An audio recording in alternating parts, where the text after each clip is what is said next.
আব্রাহাকে ধ্বংস করার জন্য যেরকম ভাবে সমুদ্রের থেকে ঝাঁকে ঝাঁকে পাখি এসেছিল, আল্লাহ তাআলা তোমাদেরকে স্কুল থেকে কলেজ থেকে ঝাঁকে ঝাঁকে নব্য আব্রাহা নব্য নমরুদকে ধ্বংস করার জন্য সেই গণভবনকে পাঠিয়েছিল। কিন্তু জেনে রাখো, আবাবিল পাখি মক্কা ছেড়ে এখনো যায় নাই। আপনারা মক্কায় গেলে দেখবেন মক্কায় খানা খাবার উপরে কোনো পাখি উড়ে না, শুধু একটা পাখি বারবার তাও দিচ্ছে, সেই ছোট ছোট পাখি আবাবিল তাইরান। তার মানে তারা জানান দিচ্ছে আমরা এখনো সজাগ আছি, জীবিত আছি। আবার যদি কোনো আব্রাহা কাবার দিকে নজর দেয়, তার চোখ উপড়ে ফেলবো, হাত বাড়ালে হাত ভেঙে ফেলবো, পা বাড়ালে পা ভেঙে ফেলবো।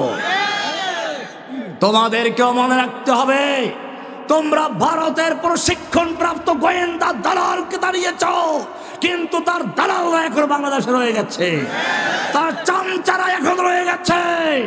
তোমাদেরকে আবাবিল পাখির মতো সতর্ক পাহারাদারি করতে হবে। ওদেরকে যেখানে পাওয়া যাও সেখান থেকে এদেশ থেকে বিতাড়িত করে ভারতে পাচার করতে হবে। ভারতের দালালদের বাংলাদেশে থাকার অধিকার নেই। আমি বাংলাদেশ সরকারকে বলবো, ওরা আমাদেরকে জঙ্গিবাদী সন্ত্রাসী সংগঠন নিষিদ্ধ করে আমাদেরকে জেলে পুরেছিল। আমি সরকারকে বলবো, আমাদের কোনো সংগঠন ছিল না, তারা তৈরি করেছিল। আর তোমরা এখন একটা বিপ্লবের সরকার এসেছ, তোমাদের কাজ হচ্ছে যে ইসকন নামক সন্ত্রাসী সংগঠন এদেশে সন্ত্রাস করছে, মসজিদে আক্রমণ করছে, মাদ্রাসা আক্রমণ করছে, মুসলিমদের দোকানপাটে আক্রমণ করছে, এমনকি দিনে দুপুরে আমাদের এক ভাইকে হত্যা করেছে। আমি সরকারকে বলবো, এই সন্ত্রাসী সংগঠনকে সন্ত্রাসী সংগঠন আখ্যায়িত করে নিষিদ্ধ করে প্রজ্ঞাপন জারি করো, নতুবা বাংলাদেশের জনগণ যদি খেপে যায়, তাহলে ইসকন নামক এই সংগঠনকে বাংলাদেশ থেকে বিতাড়িত করার জন্য যা করার তা করবেন ইনশাআল্লাহ।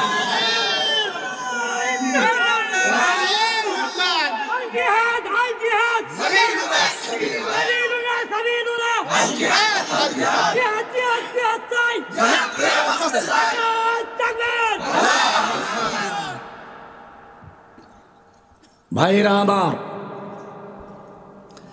আব্রাহাকে যেভাবে ধ্বংস করা হয়েছিল আমাদের ছেলেরা যুবকরা দেখিয়ে দিয়েছে। নতুন আব্রাহা, নতুন নমরুদ, নতুন ফেরাউনদেরকে কিভাবে বিতাড়িত করতে হয় জেনে রাখতে হবে।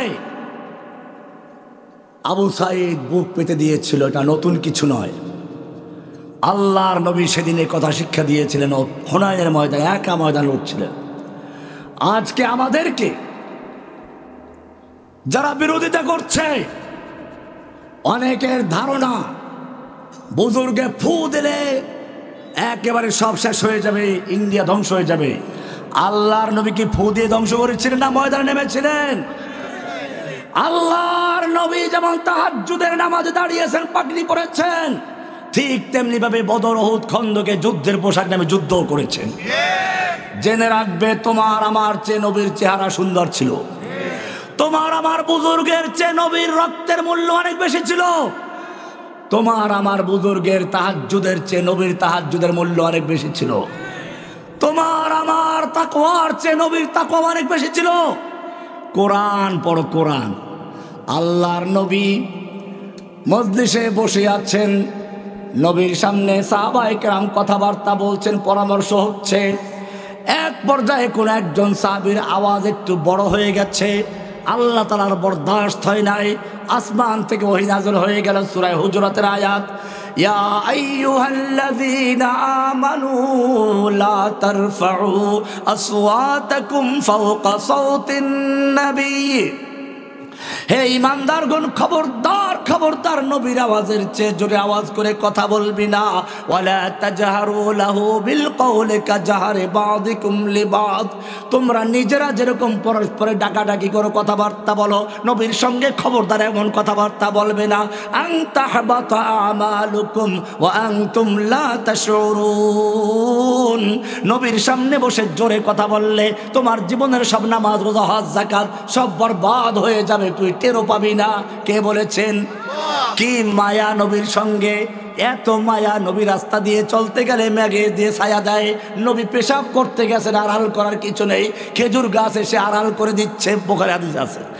নবী যখন কোরআন মুখস্থ করার জন্য ঠোঁট নাড়াচাড়া করে মুখস্থ করছেন, কষ্ট করছেন, ছাত্র যদি গুরুত্বপূর্ণ পড়া দেয় শিক্ষককে, আর শিক্ষক যদি বড় কঠিন হয়, ছাত্র কি করে? শিক্ষকের সঙ্গে ঠোঁট নেড়ে নেড়ে পড়ে, ঠিক কিনা? আল্লাহর নবী জিব্রাইল যখন কোরআন পড়ছেন, আল্লাহর নবী কোরআনকে মুখস্থ করার জন্য ঠোঁট নেড়ে নেড়ে পড়ছেন। ঠোঁট নাড়ায় কত কষ্ট হয়। আল্লাহ তাআলা নবীকে এতটুকু কষ্ট দিতে চান না, কোরআন নাজিল হয়ে গেছে, লা তুহাররিক বিহি লিসানাকা লিতাজালা বিহি ইন্না আলাইনা জামাহু ওয়া কুরআনা। হে নবী, আপনি কোরআনকে দ্রুত মুখস্থ করার জন্য ঠোঁট নাড়াচাড়া করবেন না। ঠোঁট নাড়াচাড়া করে কষ্ট করে কোরআন মুখস্থ করার দরকার নেই। ইন্না আলাইনা জামাহু ওয়া কুরআনা, গোটা কোরআনকে নূর বানিয়ে আপনার সিনায় জমা করে দেওয়ার দায়িত্ব আমি আল্লাহ নিজে গ্রহণ করেছি। জোরে বলুন সুবহানাল্লাহ। কি মায়া নবীর জন্য ঠোঁট নাড়াচাড়া করে কোরআন পড়বেন, সেই কষ্ট দিতে চান না। আরো শুনবেন, নবী রাতের বেলায় তাহাজ্জুদ পড়বেন, আল্লাহর নবী আদর করে বলছেন, ইয়া আইয়ুহাল মুজাম্মিল, ও কামলিওয়ালা, কি আদরের ডাক। কম্বল গায়ে দিয়ে ঘুমিয়ে আছো, চাদর গায়ে দিয়ে ঘুমিয়ে আছো, একটু ওঠো। কুমিল লাইলা ইল্লা কালিলা, রাতের বেলায় জাগো তবে কিছুক্ষণ ঘুমাও। নিসফাহু আবিল কুসমিনহু কালিলা, অর্ধেক রাত বা তার চেয়ে একটু বেশি বা তার চেয়ে একটু আউযিদ আলাইহি ওয়ারাত্তিলিল কুরআন তারতিলা। কি মায়া, তুমি সারা রাত্র তাহাজ্জুদ পড়া দরকার নেই, তুমি সারা রাত্র তাহাজ্জুদ পড়লে, ইবাদত করলে খুশি হও, আমি আল্লাহ তোমাকে ঘুমান্ত দেখলেও খুশি হই। জোরে বলুন সুবহানাল্লাহ। কত মায়া নবীর জন্য। আমি জিজ্ঞেস করতে চাই, ও বাংলার মুসলিম উম্মাহ শুনে রেখো, এত মায়া নবীর জন্য কোরআন মুখস্থ করতে গিয়ে ঠোঁট নাড়াচাড়া করলে ওহী নাযিল হয়ে যায়, নবীর চেয়ে জোরে আওয়াজে কথা বললে ওহী নাযিল হয়ে যায়, নবী তাহাজ্জুদ পড়ে পা ফুলে গেলে ওহী নাযিল হয়ে যায়, তো লাগবে না। এই নবীকে যখন তায়েফের ময়দানে পাথর মারা হচ্ছিল, আল্লাহ দেখতে পাচ্ছিলেন কিনা? কোনো দলিল দরকার নেই, নিজের বিবেককে জিজ্ঞেস করো। কোন বুজুর্গ কি বললো, কোন মুফতি কি বললো, কোন মুহাদ্দিস কি বললো, কোন বক্তা কি বললো, কোন দালাল কি বললো, কোন ফরিদে মাসউদ কি বললো, কোন ফতোয়া দরকার নেই। কোরআনকে জিজ্ঞেস করো, নিজের বিবেককে জিজ্ঞেস করো। আমি জিজ্ঞেস করতে চাই, তায়েফের ময়দানে আল্লাহর নবী যখন মার খাচ্ছিলেন, আল্লাহ দেখতে পাচ্ছিলেন কিনা? আল্লাহর ফিরাবার ক্ষমতা ছিল কিনা? ফিরাইছিল। জোরে আওয়াজে কথা বললে ওহী নাযিল হয়, নবীর আগে দিয়ে একটু কথা বললে ওহী নাযিল হয়। আর এখন পাথর মারতেছে, এখন কি হয় না, সাহায্য করতেছে না। কি মজার ব্যাপার।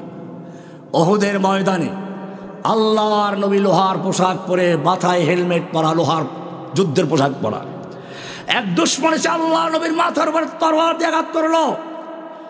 মাথার লোহার টুপিটা ভেঙ্গে গালের ভিতর ঢুকে গেছে, দুটো দাঁত পড়ে গেছে, দুটো দাঁত পড়ে গেছে, লোহার টুকরো গালের ভিতরে ঢুকে পড়েছে। একটু যাতে দাঁতে যন্ত্রণা হলে লাফাইতে শুরু করেন। চিন্তা করেছেন যে নবীর অবস্থা কি ছিল? আপনি তো মিলাদ পর মিষ্টি খান। করে দেয়া জঙ্গে উহুদ মে মুস্তফা দন্দা শহীদ, ये शरीयत ये खिलाफत हमको मिलने के लिए। তুমি তো মিলাদে সর দিয়ে মিষ্টি খাও, এই দান শহীদের কাহিনী দিয়ে। ও মুসলিম, চিন্তা করেছ কি? আমি জিজ্ঞেস করতে চাই, আল্লাহর নবীকে উদ্দেশ্য করে যখন তরবারি দিয়ে আঘাত করছিল, আল্লাহ নবীর মাথা ভেঙে গেল, ওই সময় আল্লাহ তাআলা দেখতে পাচ্ছিলেন কিনা? আল্লাহ তাআলার ফিরাবার ক্ষমতা ছিল কিনা? ফিরাইছিলেন কিনা? ফিরান নাই। কেন ফিরান নাই? আল্লাহ কি নবীকে ভুলে গেছিল না অসন্তুষ্ট হয়েছিল? সে উত্তর কোরআন দিয়েছে, মা ওয়াদ্দাআকা রাব্বুকা ওয়া মা ক্বালা। হে নবী, আপনাকে আপনার রব ছেড়েও দেন নাই, আপনার প্রতি অসন্তুষ্ট হয় নাই। বলে, তাহলে আমাকে এত মারলো, তুমি ফিরেও নাই কেন?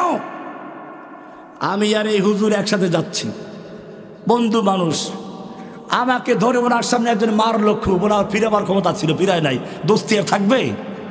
আমার বাগের আপনি আমার থেকে দোস্তি নাই, কারণ আমার মারলো আপনার সামনে, আপনার ক্ষমতা ছিল, ফিরান নাই। বন্ধুত্ব থাকবে? আল্লাহ তারা ফিরান নাই কেন? আল্লাহ তারা কেন ফিরান নাই? সে উত্তর এটাই, যাতে করে কিয়ামত পর্যন্ত কোনো বুজুর্গ, কোনো ওলি বলতে না পারে আমাদের ময়দানে অবতীর্ণ হওয়ার দরকার নেই, আমাদের যুদ্ধ করার দরকার নেই, আমরা ফু দিলে উড়ে যাবে। তোমার চেয়ে আল্লাহ নবীর বুজুর্গি বেশি ছিল, তোমার নবীর কাছে চেয়ে আল্লাহর কাছে নবীর মোহাব্বত ভালোবাসা বেশি ছিল, তাকওয়া বেশি ছিল। সেই নবীকে যুদ্ধের ময়দানে নামতে হয়েছে। কোরআন বলছে, আম হাসিবতুম আন তাদখুলুল জান্নাতা ওয়া লাম্মা ইয়াতিকুম মাসালুল লাযিনা খালাউ মিন ক্বাবলিকুম মাসাতুমুল বাসাউ ওয়াদ-দাররাউ ওয়া যুলজিলু হাত্তা ইয়াকুলার রাসূলু ওয়াল লাযিনা আমানু মাআহু মাতা নাসরুল্লাহ। আল্লাহ সাহায্য কবে আসবে? অমুসলিম জাতি, সুতরাং মনে রাখতে হবে, আজকে লেংটি পরা হিন্দু যারা কাল পর্যন্ত মুসলিম শাসকদের কাছে ভিক্ষা করত, যে ইহুদিরা ওমর বিন খাত্তাবের কাছে গিয়ে আবেদন করেছিল, ওমর তোমাদের নবী আমাদেরকে খয়বরে থাকার জন্য অনুমতি দিয়েছিলেন, আমরা তোমাদের কৃষি কাজ করব, অর্ধেক ফসল আমাদের, অর্ধেক তোমাদের, এই বিনিময়ে তুমি কেন আমাদের বিতাড়িত করছো? ওমর বিন খাত্তাব সেদিন বলেছিল, ও ইহুদি, সেদিন আল্লাহর নবী কি বলেছিলেন প্রত্যেকটা কথা আমার অক্ষর অক্ষরে মনে আছে। আল্লাহর নবী সেদিন বলেছিলেন, তোদেরকে খয়বরে ঠিক ততদিন পর্যন্ত থাকতে দেওয়া হচ্ছে যতদিন পর্যন্ত আল্লাহর মঞ্জুর থাকবে, কিন্তু সেদিন বেশি দূর নয় যেদিন তোদেরকে খয়বর থেকে উৎখাত করা হবে। আর তোকে উদ্দেশ্য করে আল্লাহ নবী বলেছিলেন, তোকে নিয়ে তোর উট এত দূর পর্যন্ত দৌড়াবে, দৌড়াতে দৌড়াতে ক্লান্ত হয়ে যা হাঁপাতে থাকবে। আজকে সেদিন এসেছে, ভাগ এখান থেকে, খয়বর থেকে চলে যা। যে ইহুদি ওমর বিন খাত্তাবের দরবারে একটু থাকার জন্য প্রাণ ভিক্ষা করছে, আজকে সেই ইহুদিরা আমাদের মুসলিমদের প্রথম কিবলা বাইতুল মুকাদ্দাস দখল করে আছে। আমাদের মুসলিমদেরকে বুলডোজার দিয়ে ঘুরিয়ে দেওয়া হচ্ছে, পাখির মতো হত্যা করা হচ্ছে, নিচের থেকে ট্যাঙ্কের গোড়া, উপর থেকে বিমান দিয়ে হামলা করা হচ্ছে। আমাদের সেই মুসলিমদেরকে কাশ্মীরে মারা হচ্ছে, ওই করে উন্মুক্ত কারাগারে বন্দী করা হয়েছে। আজকে আরাকানে মুসলিমদেরকে হত্যা করা হলো, উদ্বাস্তু করে বাংলাদেশ পাঠানো হলো, আর মুসলিম উম্মাত দেশে দেশে তামাশা দেখছে আর নবীর উম্মত দাবি করছে। কোরআন বলছে, ওয়ামা লাকুম লা তুকাতিলুনা ফি সাবিলিল্লাহ, সূরা নিসার ৭৫ নম্বর আয়াত। আহ্বান জানাচ্ছি, আল্লাহ আহ্বান জানাচ্ছে, ওয়ামা লাকুম, ও যুবকেরা তোমাদের কি হলো, লা তুকাতিলুনা ফি সাবিলিল্লাহ, তোমরা আল্লাহর রাস্তায় যুদ্ধ করছো না, কিতাল করছো না। ওয়াল মুস্তাদাফিনা মিনার রিজালি ওয়ান নিসাই ওয়াল বিলদান, অথচ অসহায় শিশু, নারী, পুরুষেরা ফরিয়াদ করছে, রব্বানা আখরিজনা মিন হাযিহিল ক্বরিয়াতিজ যালিমি আহলুহা। হে রব্বুল আলামিন, তুমি আমাদেরকে জালিম ও দোষিত জনপদ থেকে রক্ষা করো, ওদের জালিমদের হাত থেকে বাঁচাও। ওয়াজআল লানা মিন লাদুনকা ওয়ালিয়্যা, আমাদের জন্য পাঠাও নেতা। ওয়াজআল লানা মিন লাদুনকা নাসীরা, আমাদের জন্য পাঠাও সাহায্যকারী। এই ফরিয়াদ আসছে ফিলিস্তিন থেকে, ফরিয়াদ কাশ্মীর থেকে, ফরিয়াদ আরাকান থেকে, ফরিয়াদ উইগর থেকে, ফরিয়াদ কাশ্মীর থেকে। আমি জিজ্ঞেস করতে চাই, এই আহ্বানে সাড়া দেওয়ার জন্য কারা সাড়া দিবে? ফেরেশতারা না তোমরা? আল্লাহ বলেছেন তোমাদেরকে।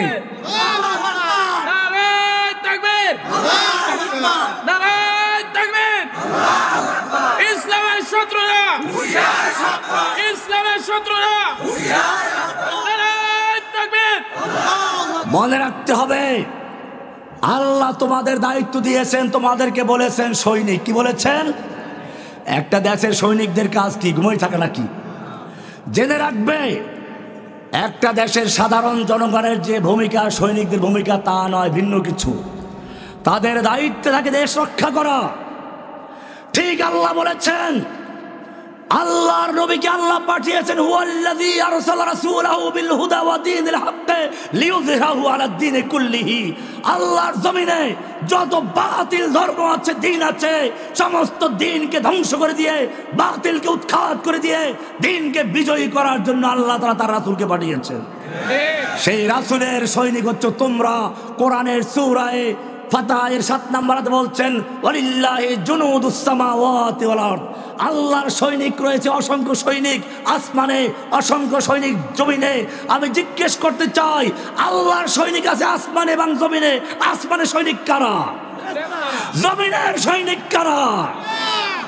সৈনিকের কাজ ঘুমিয়ে থাকা নয়, ফিলিস্তিনি যুবকরা তা বুঝতে পেরেছে, নিজের পরিচয় জেনেছে। তারা গান গায়, লা তাসালনি মান আনা, লা তাসালনি, লা তাসালনি, লা তাসালনি মান আনা, আনা মিন জুন্দিস সামা। আমায় জিজ্ঞেস করো না আমি কে, আমার পরিচয় জানতে চাও না আমি কে? আনা মিন জুন্দিস সামা, আমি আসমানের সৈনিক। তোমরা সেই সৈনিক। फिर तुझे एक बार करनी है जहां की राहबरी, उठ खुदा के नाम लेकर फिर आलम बरदार बान। ए যুবকেরা, আবার তোমাকে সেই বিশ্বের নেতৃত্ব দেওয়ার জন্য এক হাতে তলোয়ার নিয়ে, এক হাতে কোরআন নিয়ে ময়দানে চাপিয়ে পড়তে হবে। যত বাধার পার আছে সবগুলো বুক পেতে মেনে নিতে হবে। তন দিয়ে বাদ মুখালিফ से ना घबरा ऐ औकाब, ये तो चलती है तुझे ऊंचा उड़ाने के लिए। এই দুশমনদের অস্ত্র দেখে, ভারতের সৈন্য সংখ্যা বেশি, অস্ত্র বেশি দেখে ভয় পেও না। তোমার এই সমস্ত জিনিসগুলো তছনছ করে সাহায্য করার মালিককে। আমি সেই জন্য দুইটা বিষয় আলোচনা, একটা তাওহীদ, একটা কি? এই দুইটাই সমস্যা, এই দুইটাই অভাব। ইংরেজরা এই দুইটাকে ধ্বংস করার জন্য কাদিয়ানীকে তৈরি করেছিল, বেদাতীদেরকে তৈরি করেছিল, মাজার পূজারি তৈরি করেছিল। আমি তোমাদের সামনে তা বিস্তারিত বলেছি। ও বাংলার যুবকেরা, বাংলার মুসলিমেরা, আমি তোমাদের জিজ্ঞেস করতে চাই, তাওহীদ এবং জিহাদ নিয়ে ময়দানে ঝাঁপিয়ে পড়বে কে কে তৈরি আছো? লিল্লাহে তাকবীর।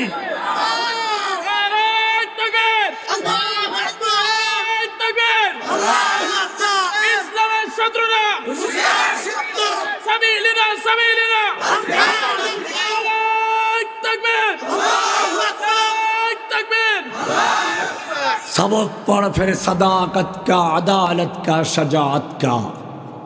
सबक पढ़ फिर सदाकत का, अदालत का, शजाअत का। लिया जाएगा काम तुझसे दुनिया के इमामत का। हर समते मचलती किरणों ने अफसों ने शबे गम तोड़ दिया। अब जाग उठे देवाने दुनिया को जगा कर दम लेंगे। बोझेन नहीं, अब जाग उठे देवाने दुनिया, আল্লাহর পাগলরা জেগে উঠেছে। আমরা নয়, শুধু পুরো দুনিয়াকে জাগিয়ে ছাড়বো ইনশাআল্লাহ। উর্দুটা আপনারা বোঝেন না, বাচ্চারা তো ঠিকই বুঝে। अब जाग उठे है देवाने, বলুন अब जाग उठे। देवाने মানে পাগল, দেওয়ানা বোঝেন না? अब जाग उठे हैं देवाने दुनिया को जगा कर दम लेंगे। सोचा है कफील अब कुछ भी हो, हर हाल में अपना हक लेंगे। इज्जत से जीना है तो जी लेंगे, या जामे शहादत पी लेंगे। ইজ্জতের সাথে বেঁচে থাকবো তো বেঁচে থাকবো, নতুবা শাহাদাতের পেয়ালা পান করবো, বাতিলের সামনে মাথা নত করবো না ইনশাআল্লাহ। मर्द मोमिन बातिल से हरगिज़ खौफ का सकता नहीं। मर्द मोमिन बातिल के भय करते पारे ना, सर कटा सकता है लेकिन सर झुका सकता नहीं। माथा काटाते पारे, माथा झुकाते शिखे নাই। আমার পরে আমার ছোট ভাই কামরুল ইসলাম বোধহয় এসে গেছে নাকি? কামরুল ইসলাম অলিপুরি ভাই এসে গেছেন। আপনাকে আমি গেলে সব